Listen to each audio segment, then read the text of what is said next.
Hey, good people, this is Yuri and Idam back with another YouTube reflection. And this is a personal journal for contemplative people looking to think, grow, and have impact in the world. So, hey, I continue to have bell hooks on the brain. She's a legend, honestly, a literary legend, an activist, a scholar, a feminist educator who passed away on the 25th of December. And because I know of her and I respect her work, but I have never been like a student of hers, just a person who's consumed her work. I am I'm being introduced to her work and now needing to meditate on it because in the celebration of her life, many of the people who have been fans of hers, if you will, students of hers, they have been circulating some of her content, and I'm taking it in for the very first time, and it's having an impact on me. It's also having an impact on me because I'm in a journey of a spot for healing, and I've been talking about that on the Primary podcast, so go check that out. Um, and I think this other place that I'm in, and I don't know why. I don't know why I have this feeling on me. I don't know. I'll tell you. Let me explain. I'm feeling like a return to a part of me that I thought I had to give up. And it is the scholar activist me. And I don't even fully know if that's the right framing because I've not fully embraced the identity of being a scholar activist. I don't know if that's me, but we're gonna play with that for a second because I feel like I'm returning to something. So, and that's inspired by bell hooks, but it's also inspired by her because, what it really is about is beyond the scholar activism. It's about a spirituality that way she embodies her, embody, I'm saying that again, because in the previous reflection I talked about embodying feminism. And I think, yes, that's true. And then there's an embodiment of spirituality that resonates with how I want to embody spirituality, how I have not been able to do that yet. And honestly, maybe all of it is at the intersections of feminism and spirituality and pedagogy as an educator. Um, and for me, my activism is born out of my social science background. And all of that might come together in this very unique way. And I know that when, we talk about different types of feminism, right? And I think what I started saying in the previous reflection and I didn't finish, I talked about womanism being a term for a lot of black women identify not as feminists but as womanists. And I talked about why that didn't really resonate for me. And I talked about the idea of calling myself a black feminist and why that didn't really stick. And why I landed at saying I'm a critical race feminist. Okay, fine. There are some people who call themselves Beyonce feminists. I love that there are a lot of feminist white women who call themselves white feminists, and that's important because for them not to add that other adjective is to assume that their brand of feminism is inclusive of all cultural, socio-political backgrounds, and that's not true. So to add something to that, okay, what kind of feminist are you? Because there are different brands. It's not a one size fit all. So I think bell hooks, even beyond Melissa Harris Perry, and she's my way to bell hooks. I come to bell hooks by way of Melissa Harris Perry. And Dr. Perry says often that no one comes to feminism they cannot get to feminism outside of bell hooks. And partly I want to say that's not true. You're my way. You, Melissa, you're my access point to feminism. But the truth of the matter is, Bell Hooks inspired Melissa. And so it is an honor for me to say, especially as I learn more about her writing, Bell Hooks' writing, it's an honor for me to say I come to feminism by way of Bell Hooks in like this kind of second generation, if you will. But I think what I'm getting from her writings is the spiritual piece. And I think that's what's speaking to me. The spiritual and how you're bringing spiritual into the feminism. The intersections of the two. And I think if I was going to take it a step further, and I don't want to linger in this expanded view, but I do want to expand it, I want to scale out a little bit. I think Bell Hooks, because she's also an educator, she has a relationship to the concept of pedagogy and instruction and learning that I also bring to the table as an educator.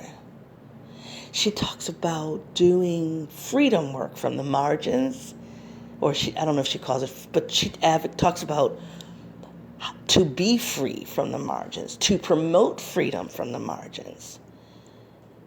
That's what I do, and that's a place that I've struggled in because of how centrist the education community is.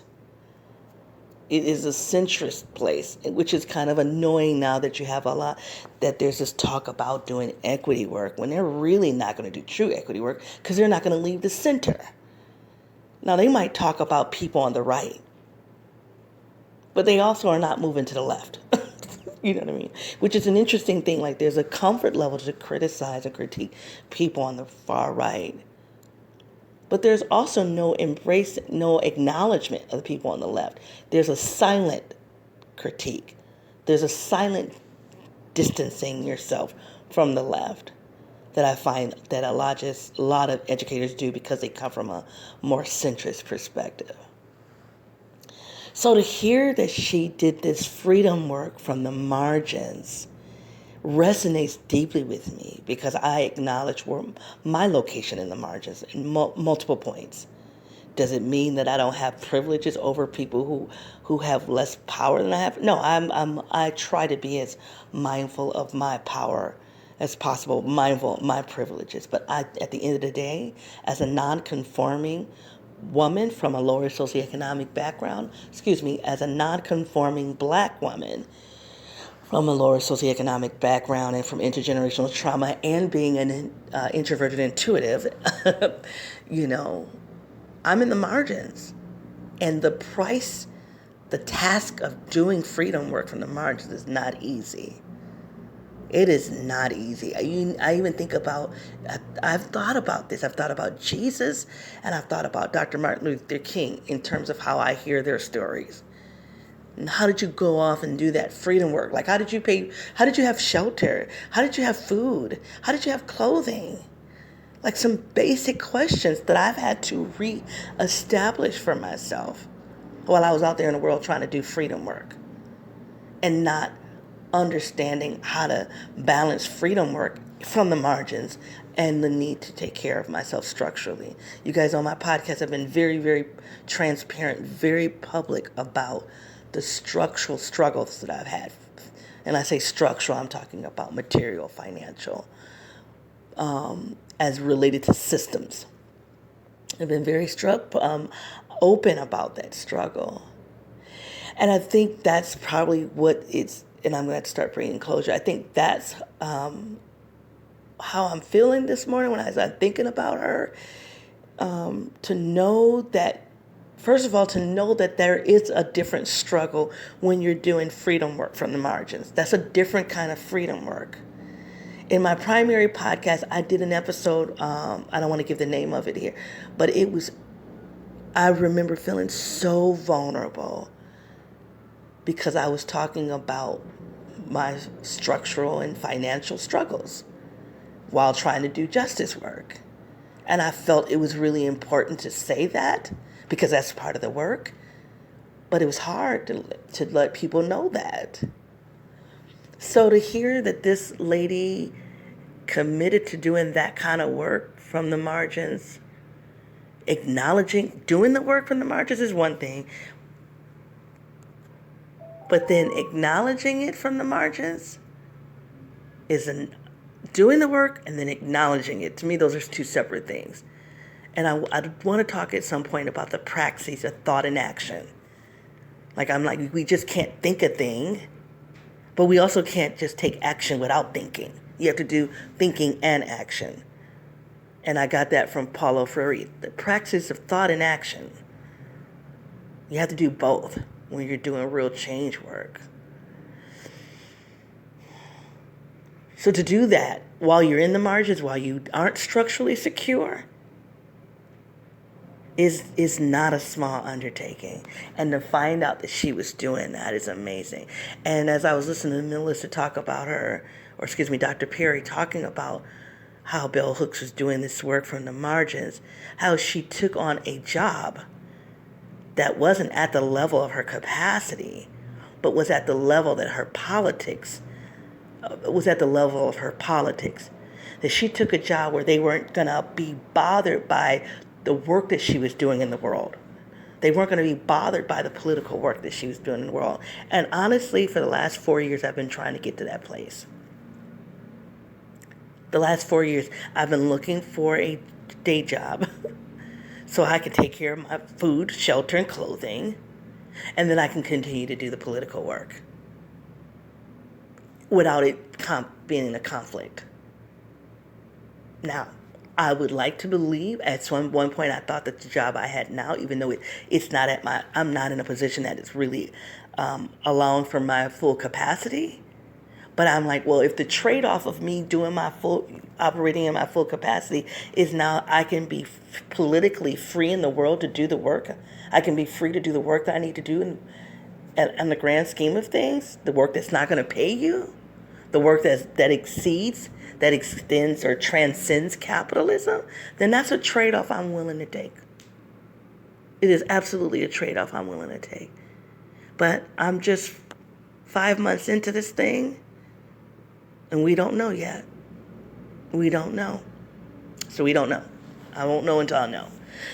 But I'm encouraged to hear that Bell Hooks was doing work from the margins, doing work and acknowledging she was doing the work from the margins, and that she took a day job that allowed her to do the real political work that transcends capitalism.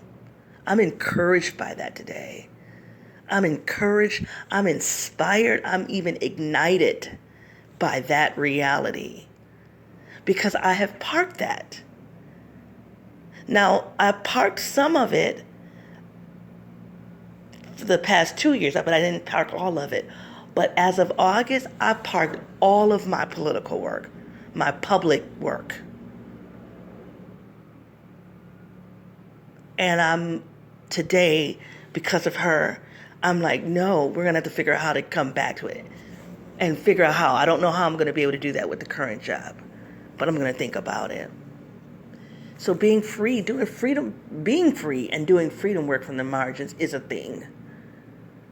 And it comes with a price. And it extends, and it's not about capitalism for employment and all that. And at the same time, we have to consider how we're going to eat, how we're going to have shelter, and how we're going to have clothing. And when we think about self-actualization and that lower tier doesn't align with our higher self. See, the theory of self-actualization says you first have to secure the physiological needs. That's fine. But what happens at the top of that pyramid when you're operating in your higher self doing political work that then threatens your lower tier? See, that theory doesn't consider self-actualization when you're a critical race feminist or when you're a black feminist. It doesn't consider that. I gotta go. Time is running out. You guys, my website, if you want to know more about me, is yourinidom.wordpress.com. I do have a secondary podcast called Your NIDOM. Please check me out there. It's been a pleasure hanging out with you until I come back. Be well. Bye.